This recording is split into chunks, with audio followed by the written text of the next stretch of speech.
नमस्कार दोस्तों, स्वागत है आपका आज के मुख्य समाचार में, जिसमें सबसे पहली और बड़ी खबर में आपको बताएंगे कि नीतीश कुमार की बड़ी मुश्किलें, खुद के मंत्री ने ही लगाया भ्रष्टाचार का आरोप। दूसरी बड़ी खबर में जिक्र होगा कि साहनी के पीछे लगेगी लाइन, नीतीश सरकार से खुश नहीं है भाजपा के विधायक, ज्ञानेंद्र सिंह ने खोल दिया मोर्चा।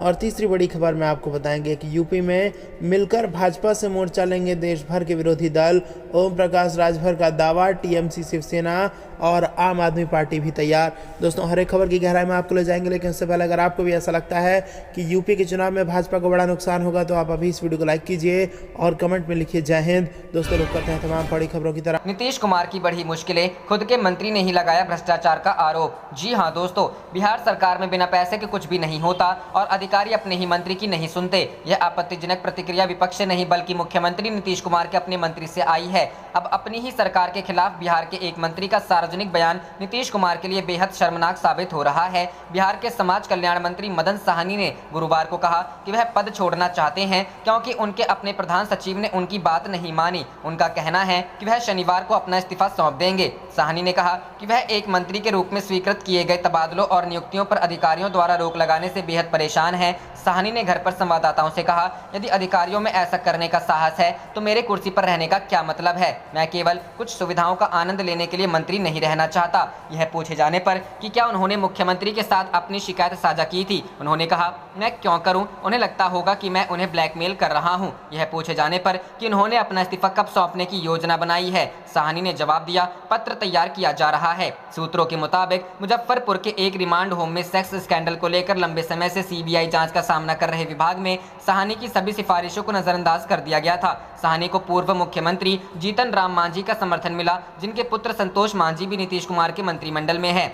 साहनी ने कहा कि उन्होंने सत्तारूढ़ राष्ट्रीय जनतांत्रिक गठबंधन के विधायकों की एक बैठक में इसी तरह की समस्याएं उठाई थी कि अधिकारी शायद ही मंत्रियों की वास्तविक मांगों पर ध्यान देते हैं। इससे पहले भाजपा के दो विधायकों ज्ञानेंद्र सिंह ज्ञानू और हरिभूषण ठाकुर ने आरोप लगाया कि मंत्रियों ने अधिकारियों की पोस्टिंग के लिए खुले तौर पर पैसे लिए और विधायकों के अनुरोधों को खारिज कर दिया। ज्ञानू ने कहा कि शायद ही कोई तबादला बिना पैसे बदले हुआ हो। नीतीश कुमार कथित तौर पर हरिभूषण ठाकुर के पास पहुंचे और समझने की कोशिश की कि क्या हुआ। साफ है कि मुख्यमंत्री की नौकरशाहों पर निर्भरता इस बार और अधिक होगी, जिससे भीतर से दबाव बढ़ रहा है। मदन साहनी नीतीश कुमार के भरोसेमंद सहयोगी के रूप में जाने जाते हैं और बिहार चुनाव के 3 महीने बाद फरवरी में रुख करते हैं अगली खबर की तरफ। साहनी के पीछे लगेगी लाइन, नीतीश सरकार से खुश नहीं भाजपा के विधायक, ज्ञानेंद्र सिंह ने खोला मोर्चा। जी हां दोस्तों, बिहार के समाज कल्याण मंत्री और मुख्यमंत्री नीतीश कुमार की पार्टी जेडीयू के विधायक मदन साहनी ने गुरुवार को मंत्री पद से इस्तीफा देने की बात कही है। उन्होंने नीतीश सरकार में ब्यूरोक्रेसी पर सवाल उठाते हुए कहा कि जब मंत्री रहकर वे किसी की मदद नहीं कर पा रहे तो इस पद पर रहने का कोई फायदा नहीं। हालांकि सरकार से किसी मुद्दे पर असंतुष्टता जताने वाले मदन साहनी अकेले नेता नहीं रहे।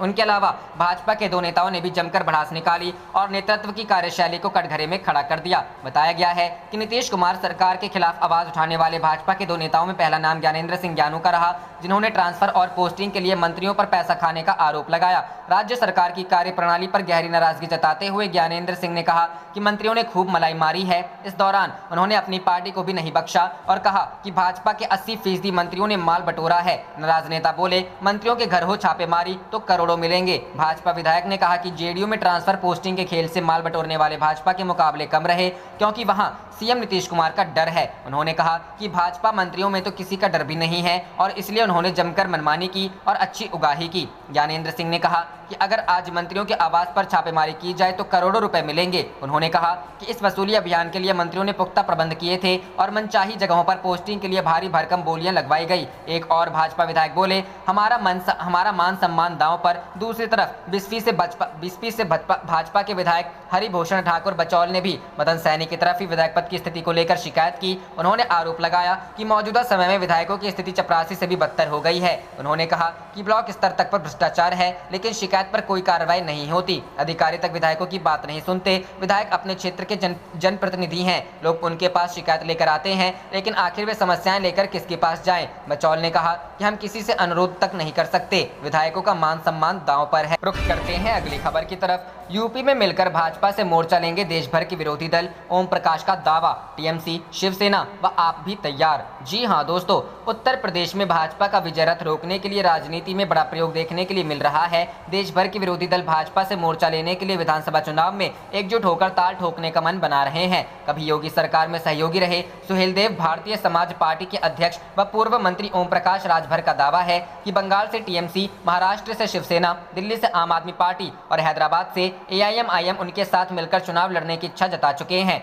पूर्वांचल की कुछ सीटों पर राजभर वोटों के प्रभाव के कारण ही सुबह सपा को साथ लेकर भाजपा ने योगी सरकार में ओम प्रकाश राजभर को मंत्री बनाया था। मतभेद के चलते भाजपा सरकार से अलग होने के बाद से ही सुबह सपा अध्यक्ष ओम प्रकाश राजभर भगवा खेमे के खिलाफ अपना मोर्चा सजा रहे हैं। विधानसभा चुनाव के मद्देनजर सभी पार्टियों की कोशिश छोटे छोटे दलों को साथ लेने की है। वहीं राजभर तमाम छोटे छोटे दल मिलाकर भागीदारी संकल्प मोर्चा को मजबूत बनाने की कसरत में जुटे हैं। मकसद यही है कि कैसे भी भाजपा को हराया जाए। सुबह सपा अध्यक्ष ओम प्रकाश राजभर का दावा है कि महाराष्ट्र में सत्तासीन शिवसेना के वरिष्ठ नेता संजय राउत, दिल्ली की सत्ता पर काबिज आम आदमी पार्टी के सांसद व प्रदेश प्रभारी संजय सिंह, प्रगतिशील समाजवादी पार्टी के अध्यक्ष शिवपाल सिंह यादव और भीम आर्मी चीफ चंद्रशेखर से लगातार बातचीत चल रही है। इसके साथ ही बंगाल में सत्ताधारी तृणमूल कांग्रेस के महासचिव ने भी उत्तर प्रदेश में भागीदारी संकल्प मोर्चा में शामिल होकर चुनाव लड़ने की इच्छा जताई है। एआईएमआईएम के मुखिया असदुद्दीन ओवैसी के सवाल पर सुबह सपा अध्यक्ष ओम प्रकाश राजभर बोले कि उन्हें भाजपा का बी टीम माना जाता है, इसलिए उनकी भी मजबूरी है कि भाजपा के खिलाफ लड़ने वाले हमारे मोर्चे में शामिल हो। राजभर ने बताया कि सबकी सहमति पर मोर्चा बनाकर सीटों का बंटवारा कर लिया जाएगा, क्योंकि उनका उद्देश्य सभी जातियों और छोटे दलों को प्रतिनिधित्व देने का है। इसलिए तय किया है कि 5 वर्ष में 5 मुख्यमंत्री और प्रतिवर्ष 4 यानी 5 वर्ष में कुल 20 उप मुख्यमंत्री अलग अलग जातियों से बनाए। रुख करते हैं अगली खबर की तरफ। बिहार सरकार को लेकर तेजस्वी का बड़ा दावा, बोले कुछ होने वाला है, तैयार रहिए। जी हां दोस्तों, बिहार के नेता प्रतिपक्ष तेजस्वी यादव ने नीतीश सरकार के खिलाफ बयान देकर प्रदेश का सियासी पारा बढ़ा दिया है।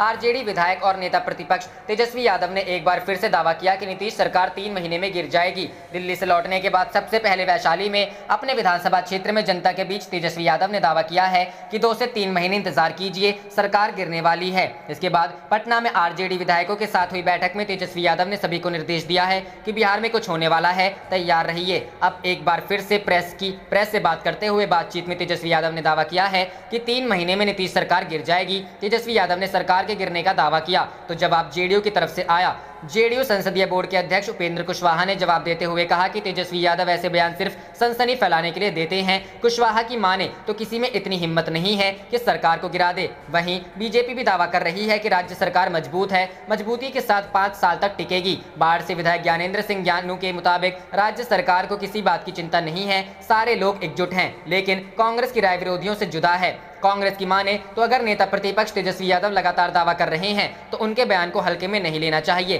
कांग्रेस प्रवक्ता राजेश राठौड़ के मुताबिक तेजस्वी यादव के दावे सीएम नीतीश कुमार की तरह खोखले नहीं होते। नेता प्रतिपक्ष जो भी बात बोलते हैं सोच समझकर बोलते हैं। बिहार में महागठबंधन की सरकार बनेगी। 1 दशक से यह सत्य है कि जो भी सरकार बनती है वह 5 साल नहीं चलती है, बीच में ही सरकार गिर जाती है और इस बार भी ऐसा ही होने वाला है। यह सरकार की जाएगी। इस बीच समाज कल्याण मंत्री मदन सहनी ने अपने पद से इस्तीफा दे दिया, इस आरोप के साथ कि उनके विभाग के अधिकारी उनके नहीं सुनते हैं। उधर बैकुंठपुर के पूर्व विधायक मंजीत सिंह को लेकर भी चर्चाओं का बाजार गर्म है। उन्होंने आरजेडी में जाने का ऐलान किया। जेडीयू ने अपने सारे दिग्गजों को मंजीत सिंह को मनाने के लिए लगा दिया। पूर्व मंत्री जयकुमार सिंह, वर्तमान मंत्री लेसी सिंह उन्हें मनाने पहुंचे। खबर तो यह है कि मंजीत सिंह सीएम से मिलने के बाद आरजेडी में जाने का फैसला छोड़ देंगे। रुख करते हैं अगली खबर की तरफ। बिहार नौकरशाही से नाराज नीतीश के मंत्री मदन सहनी ने इस्तीफे की पेशकश की। अधिकारियों की ट्रांसफर पोस्टिंग को लेकर आहत। जी हां दोस्तों, बिहार की नीतीश कुमार सरकार को बड़ा झटका लगा है। बिहार सरकार के समाज कल्याण मंत्री मदन साहनी ने इस्तीफा की पेशकश कर दी है।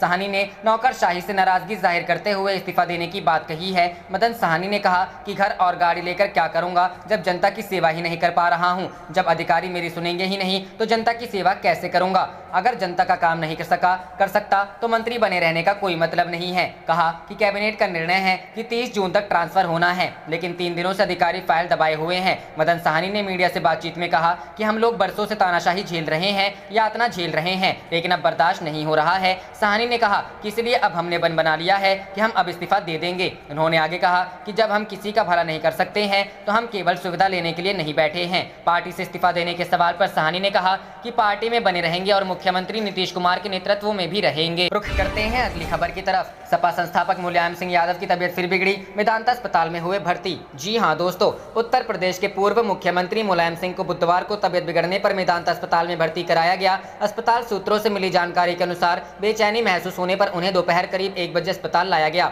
डॉक्टरों की सलाह के बाद उन्हें भर्ती करा दिया गया है, जांच की जा रही है। इससे पहले बीते शुक्रवार को भी पूर्व मुख्यमंत्री मेदांता अस्पताल आए थे। दोपहर 12 बजे से लेकर रात 9 बजे तक वह अस्पताल में थे। स्वास्थ्य जाँच कराने के बाद रात में वापस लौटे थे। इससे पहले अगस्त में मुलायम सिंह यादव को पेशाब की नली में संक्रमण के बाद लखनऊ स्थित मेदांता अस्पताल में भर्ती करवाया गया था। कई दिनों तक वहां इलाज चला था। इसके बाद वहां से छुट्टी मिल गई थी। सपा अध्यक्ष अखिलेश यादव और उनकी पत्नी डिंपल ने अस्पताल जाकर मुलायम सिंह यादव का हाल लिया था। जुलाई में भी मुलायम सिंह यादव मेदांता में भर्ती हुए थे। उस वक्त उन्हें आंत में समस्या थी। हालांकि इलाज के बाद उन्हें आराम मिल गया और घर भेज दिया गया था। मुलायम सिंह यादव अक्सर स्वास्थ्य संबंधी दिक्कतों का सामना करते रहते हैं। आप देख रहे थे आपका अपना चैनल जय हिंद जय भारत।